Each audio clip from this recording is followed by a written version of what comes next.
Jari-jariku gemetar saat mengetik pesan itu. Kalau kamu masih menganggap dirimu sebagai papanya Maisa, aku sangat terbuka jika kamu ingin memenuhi kewajiban kamu. Mas, tidak usah mengirim uang jika kamu takut uangnya aku pakai. Tolong kirim saja susu atau pampers, Maisa sangat butuh itu sekarang. Aku menatap layar ponsel cukup lama sebelum akhirnya menekan tombol kirim. Harga diriku terasa runtuh. Namun, sebagai seorang ibu, aku rela melakukan apapun demi putriku. Maisa yang baru berusia 2 tahun tertidur di pangkuanku. Wajah mungilnya tampak pucat.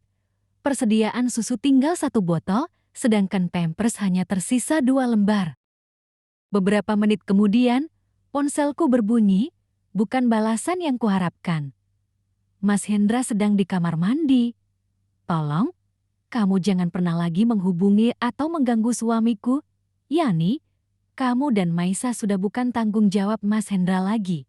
Kami sedang berbahagia saat ini, apalagi kami juga sedang menanti kehadiran buah hati kami, anak laki-laki, sempurna yang tentunya tidak cacat dan normal.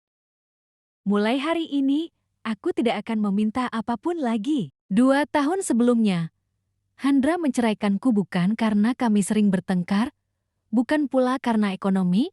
Ia hanya berkata dengan jujur, aku masih mencintai Livia. Aku ingin kembali padanya. Aneh, tapi aku tidak menangis saat itu. Aku menandatangani surat cerai tanpa meminta harta gono gini ataupun nafkah idah. Kupikir, jika seseorang sudah ingin pergi, menahannya hanya akan membuatku semakin terluka.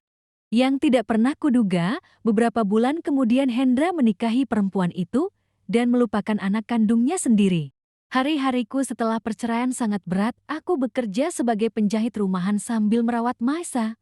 Malam hari, ketika Maisa tertidur, aku belajar desain busana melalui video gratis di internet. Aku mulai menjual pakaian hasil rancanganku secara daring, pesanan demi pesanan datang. Aku tidak tidur lebih dari 4 jam sehari.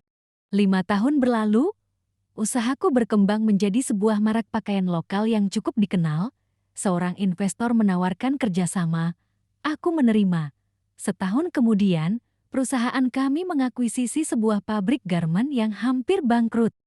Hari pertama sebagai direktur utama, aku datang mengenakan setelan putih sederhana, seluruh karyawan berkumpul di aula. Manajer memperkenalkanku, tolong sambut CEO baru kita.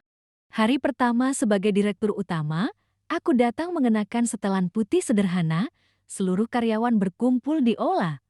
Manajer memperkenalkanku, tolong sambut CEO baru kita. Aku melangkah ke depan. Tiba-tiba, seorang pria di barisan paling depan menjatuhkan map yang dipegangnya. Hendra.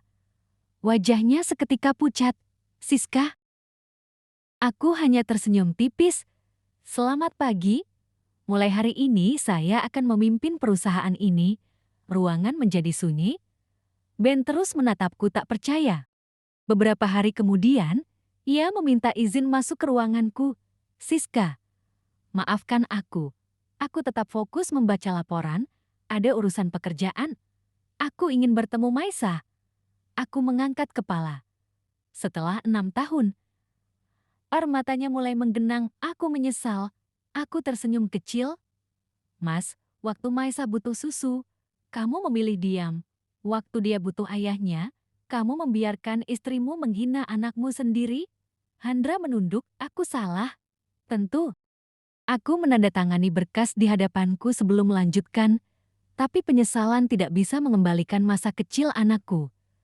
Hendra menangis. Untuk pertama kalinya, aku tidak lagi merasa marah, aku hanya merasa asing. Pria di depanku bukan lagi suamiku. Bahkan bukan lagi seseorang yang berarti dalam hidupku. Ia hanyalah seorang karyawan yang kebetulan pernah menjadi bagian dari masa laluku. Aku tidak akan menghalangi jika suatu hari Maisa ingin mengenal ayah kandungnya. Kataku tenang, tapi keputusan itu akan menjadi haknya, bukan hakmu. Hendra mengangguk pelan. Saat ia keluar dari ruanganku, aku melihat foto Maisa di atas meja. Putriku kini bisa berlari dengan kaki palsu yang kubelikan dari hasil kerja kerasku sendiri. Aku tersenyum bangga. Hari ini, Aku mampu memberikan masa depan yang bahkan tak pernah berani kubayangkan. Dan untuk penyesalan seorang mantan suami, biarlah itu menjadi beban yang harus ia bawa seumur hidupnya. Menjadi bos baru mantan suamiku oleh Deta Fitriani.